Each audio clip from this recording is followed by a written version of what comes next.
Não, é sério, eu acho que hoje eu tô me superando.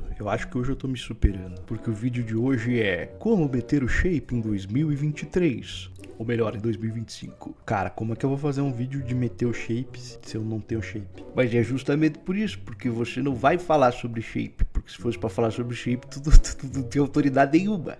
Eu tô aqui pra falar sobre os benefícios da atividade física na sua saúde mental. Como que influencia? Vamos fazer um exercício simples.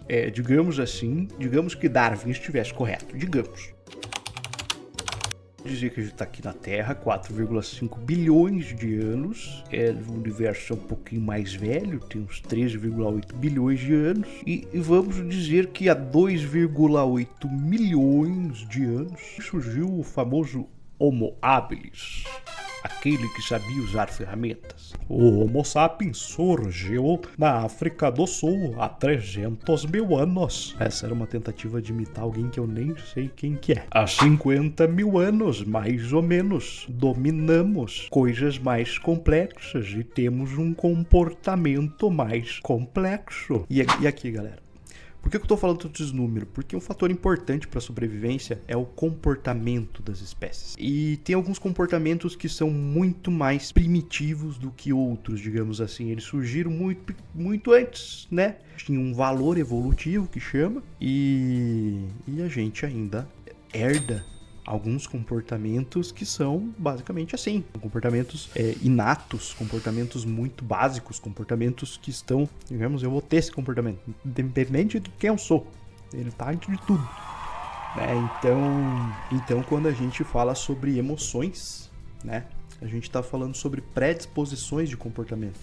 Por exemplo, o que a raiva me predispõe, o que o medo me predispõe, o que a alegria me predispõe, o que a tristeza me predispõe, eu fico predisposto a fazer o quê? Então, essas emoções ainda são, né, digamos assim, é um preset comportamental, digamos, pro organismo, para saber se ele vai atacar, para saber se ele vai fugir, para saber se ele deve ir em frente, para saber se tem alguma ameaça por perto. E, basicamente, esses são princípios muito importantes do nosso comportamento que a gente obviamente, tem que reconhecer eles. A gente tem que aprender sobre eles, né? Mas se você quer buscar uma reestruturação cognitiva, alguma coisa, é muito importante trabalhar com os pacientes essa questão da psicoeducação das emoções, para eles entenderem o comportamento deles. Isso ajuda a gente passar um pouquinho do nosso conhecimento para eles, no sentido de, cara, tá vendo como que é útil você reconhecer essa situação dessa forma, porque você tem uma emoção atrelada para fazer isso.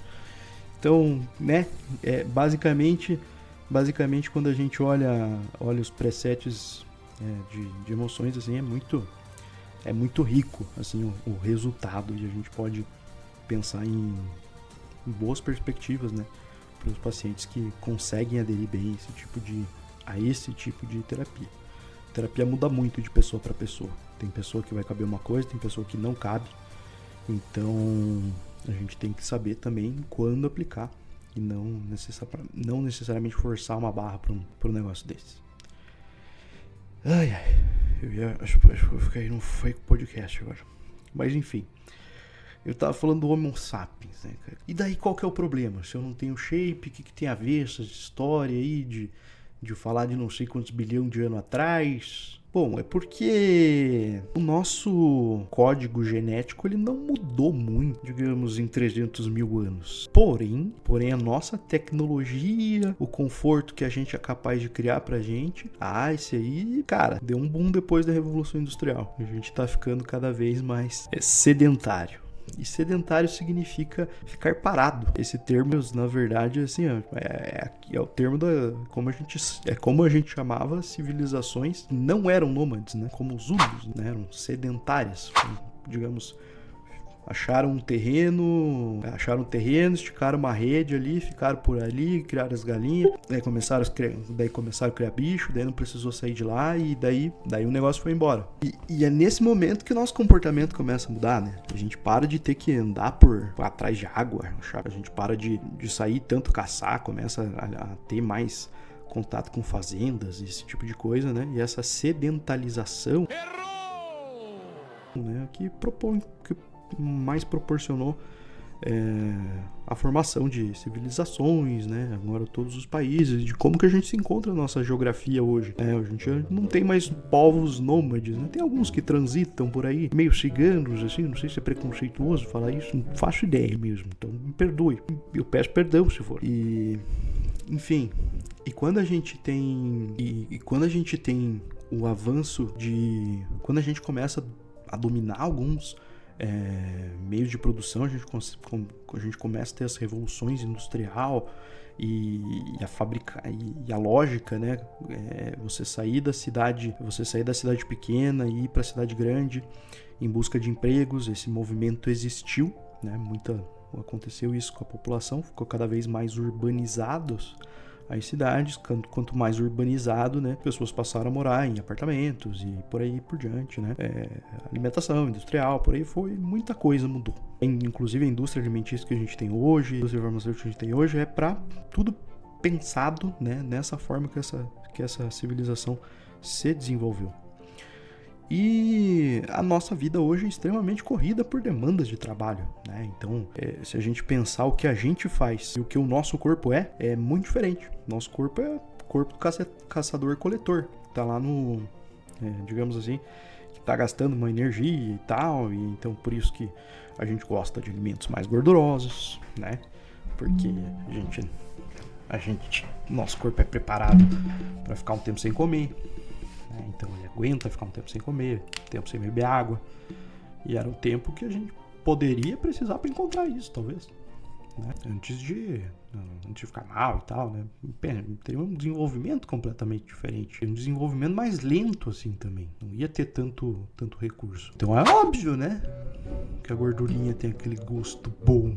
Aquela gordurinha da costela, sabe? Bem douradinha. Ou da maminha também. Ou da picanha também, né, cara? Puta, como eu tava esquecendo da picanha. Eu gosto mais de contrafilé do que de picanha. Não sou fã de picanha. Mas da costela, né? Puta que o pariu. Dela, né, velho? 40% de gordura. Então, quando a gente tá falando de evolução, a gente tá passando pela maior evolução de todas agora. A gente tá na era da inteligência artificial. E se eu não usasse inteligência artificial, eu não conseguiria estar fazendo tudo que eu tô fazendo agora. Então eu tô numa correria muito maior. Eu tô conseguindo gravar vídeos, eu tô conseguindo editar vídeos, eu tô conseguindo fazer mestrado, eu tô conseguindo fazer meus atendimentos, eu tô conseguindo fazer tudo só eu e a inteligência artificial. Então, se isso se tornar padrão no nosso comportamento, cara, a gente vai querer ficar cada vez mais sentado, a gente vai ficar cada vez mais dependente de telas, a gente vai mudar. A gente vai mudar, assim, a gente vai ter E é óbvio que a gente precisa, para nossa saúde, para o bem da nossa espécie, a gente manter hábitos saudáveis. E isso envolve ter uma alimentação boa. Não precisa ser exemplo de nada, mas se você consegue ter uma alimentação saudável, uma rotina saudável e fazer uma atividade física, pô, tu tá fazendo teu dever de casa. Isso é o maior desafio do público que eu atendo. É o maior desafio. Os caras fazem qualquer coisa. Cara, eu lido com... Eu tenho uns pacientes que são muito inteligentes, cara. Muito inteligentes mesmo, assim, que eu me surpreendo com o que eles falam, assim, em cada momento, assim, tipo... Cara, olha onde a mente desse cara vai. É um negócio impressionante. Pô, tem cada ideia, assim, tipo, sensacional, assim, de conteúdo, assim, de uma forma diferente, assim, mas, cara, tem muita gente com conteúdo fantástico, assim.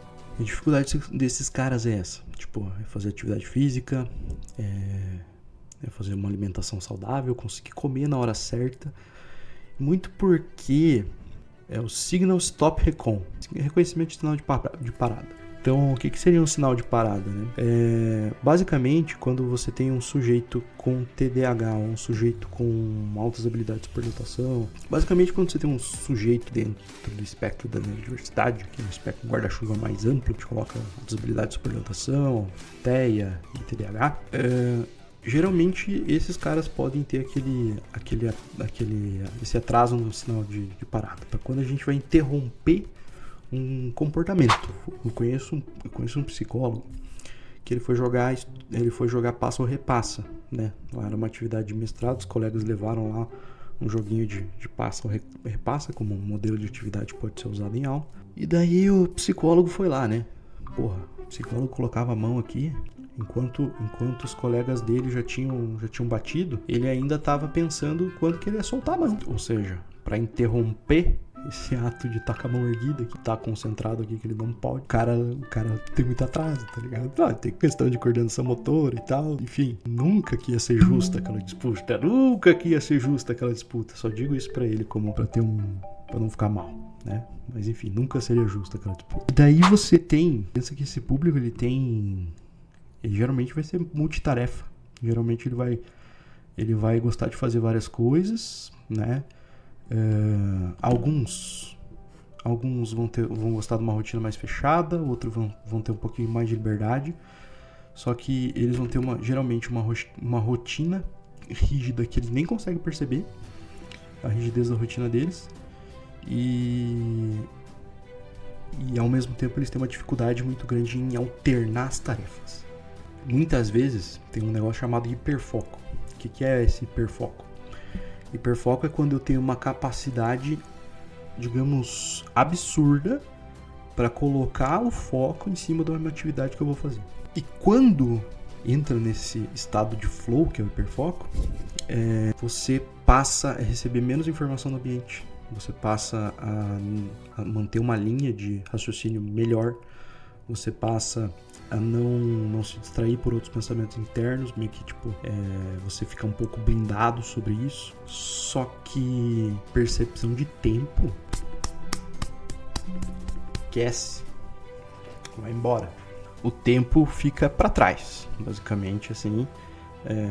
Olhou no relógio 9 horas, olhou no relógio meia-noite. Parece que eles passam a viver a vida numa intensidade muito forte. E daí, às vezes, não consegue parar para fazer atividades simples. Coisas mais simples, coisas que são cotidianas e coisas que todos os adultos têm que fazer. Eles sabem fazer, mas eles esquecem.